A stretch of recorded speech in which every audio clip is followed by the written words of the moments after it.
Evidence of the Ice Age, which we have plenty of,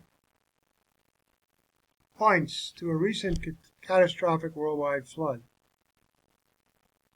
End of the Ice Age, sudden warming of the climate.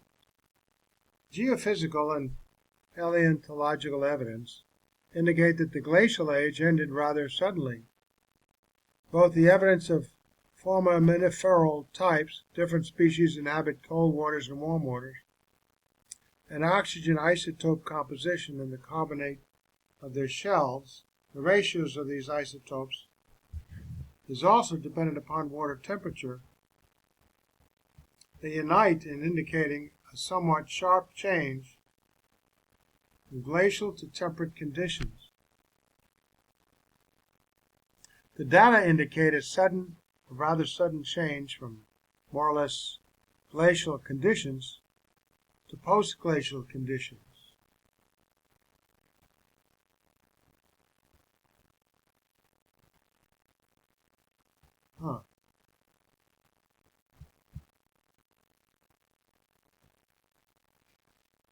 What's going on? Oh, okay. Okay.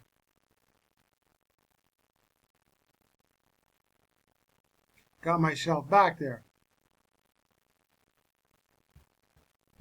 All right. Other lines of evidence, such as a sudden change from deposition of sand to silt in the Mississippi Delta and a rapid desiccation of pluvial lakes, all dated more or less simultaneously, point to the same conclusion. Richard J. Russell. In summary, shoreline irregularity and the alluvial filling of valleys indicate a recent general rise of sea level, comparatively small areas of deltas, and topographic instability along coasts, which is evidenced by rapid advance of delta fronts and anomalous features such as Sepanica Lake, suggests that the rise in sea level has been rapid. It goes on to say, still more recently, geologists from Colombia's Lamont Geological Laboratories have noted the recency, geologically speaking, of this sudden warming of the Earth's temperatures. From the evidence listed above, it is clear that a major fluctuation in climate occurred close to 11,000 years ago. That's their estimate. The primary observation that both surface ocean temperatures and deep sea sedimentation rates were abruptly altered at this time is supplemented by evidence from more local systems. The level of the Great Basin lakes fell from the highest terraces to a position close to that observed at present. The silt and clay load of the Mississippi River was suddenly retained in the alluvial valley and delta. A rapid ice retreat opened the northern drainage systems of the Great Lakes, and terrestrial temperatures rose to nearly interglacial levels in Europe. In each case, the transition is the most obvious features of the entire record. It is obvious from our previous discussion of the radiocarbon dating assumptions that the 11,000 year date must be too high. So these worldwide events clearly date from about the time of the flood and its after effects. Neither was this warming of the Earth a gradual process occupying thousands or millions of years. Evidence from a number of geographically isolated systems suggests that the warming, which occurred at the close of Washington glacial times, was extremely abrupt.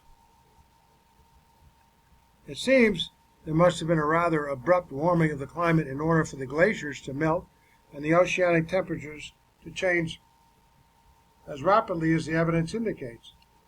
This again argues for some sort of explanation outside of the scope of doctrinaire uniformitarianism, which means everything is the way it's always been, as we see it today. The flood events, and particularly the associated atmospheric changes, can once again suggest a cause adequate to explain this event. Most of the incident solar energy is contained in the visible radiation, which can penetrate right through the atmosphere.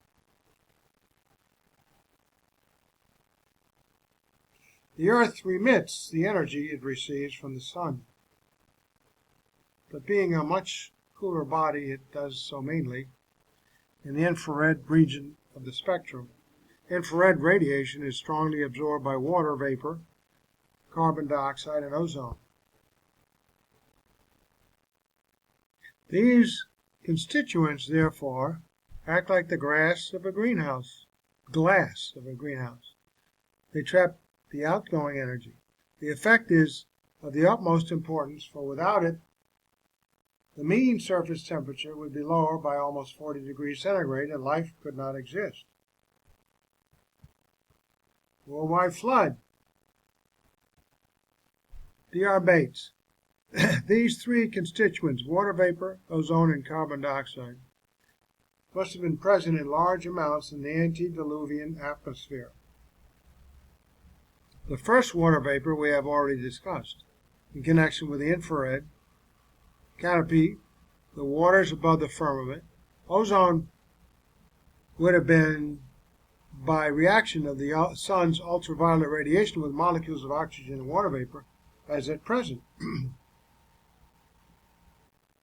However, the equilibrium amount of ozone in the atmosphere depends upon the temperature of the atmosphere, so that the location of the antediluvian ozonosphere may have been different from the present.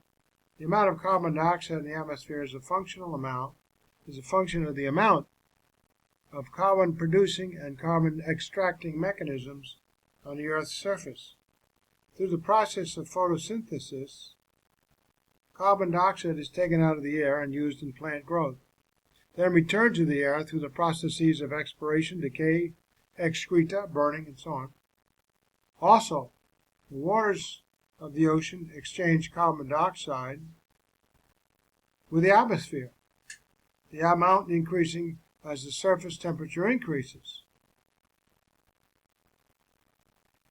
The formation of carbonates in rocks and shells, as well as their weathering out and return to the atmosphere, also enter the cyclic balance. The amount in the antediluvian atmosphere must have been very high in order to maintain equilibrium with the large amounts of plant life, the large amounts of continental relative to the oceanic areas, and the large amount of carbonate fixing organisms in the seas. Where do you think all that oil came from? Plants, huge amounts of plant life. All the fossils that the evolutionists say, oh, yeah, lots of plants back in the old days. Yeah, not in the old days, just recently.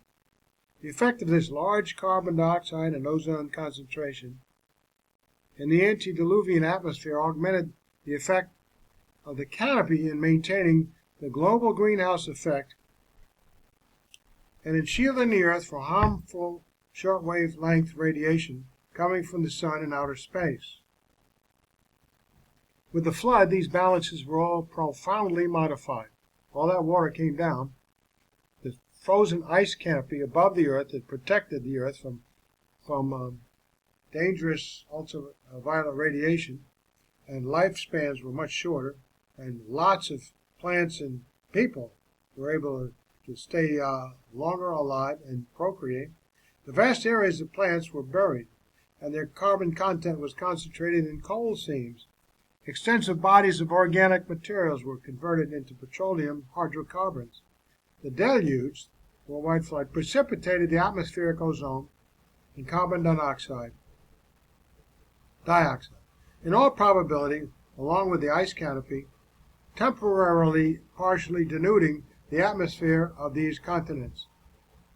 Way up there, how miles above, super frozen water where the hydrogen ions metallic and the oxygen molecules below. And this protected the Earth from all kinds of harmful radiation and things were allowed to abundantly grow, hugely abundantly. Abundant carbon dioxide produced plant growth and a rise in temperature ending the Ice Age.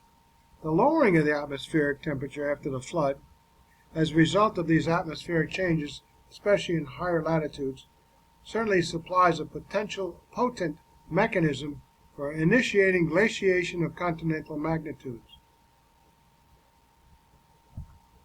The carbon dioxide remaining in the air would support only limited plant life as compared with the luxuriant pre-flood stands, and there only limited animal life as well.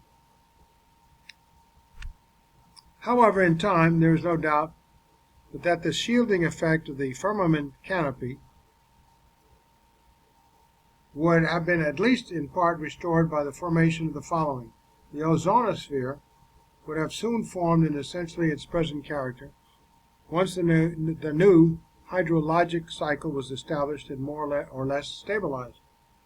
More important, as plants and animals began to grow and gradually to multiply, their life processes would gradually restore carbon dioxide to the atmosphere, approaching the balance that has in general characterized present times. See, things were different back in the old days, but not much older days. Along with this, carbon dioxide equilibrium between ocean and atmosphere required gradual discharge of the gas from the ocean into the air. Further, volcanic sources undoubtedly yielded a certain amount to the atmosphere, and all of this in turn would have caused a gradual rise in terrestrial temperatures, probably at an accelerating rate.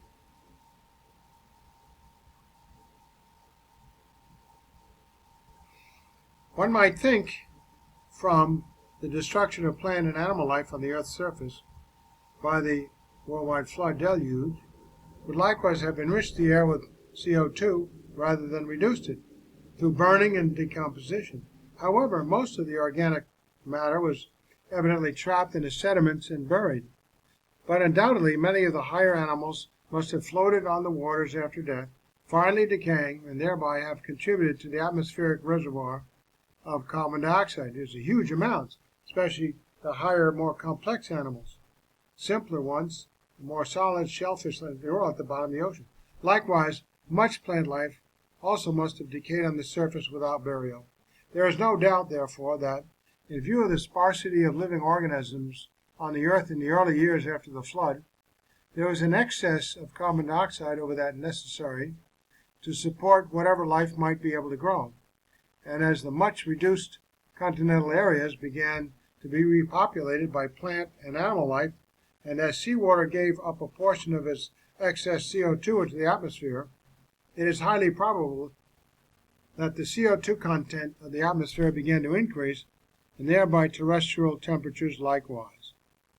The much reduced landform because the waters in the canopy all came down and increased the floods, the ocean levels, right? And that's why we see the shallow areas around the continent, shallow seas around the 7 continents. They used to be upstairs in the sky. Another factor may also have been involved. We have seen that a great number of volcanic activity occurred, a great amount, during the flood. This activity, which is evidenced by the tremendous amounts of volcanic rocks found associated with the strata of all the geologic systems, must have released an indefinitely large amount of carbon dioxide gas. Much of this was released beneath the waters and probably contributed chemically to the formation of the extensive carbonate rock deposits. But also, much may have been released above the ground and added to the atmospheric carbon reservoir. In addition, after the flood, although the high intensity of volcanic activity was restrained, there continued to be much more activity than occurs at present, as witnessed by the large amounts of lava and ash beds that have been found, which can be reasonably attributed to the post-flood time period. So all seems to add up.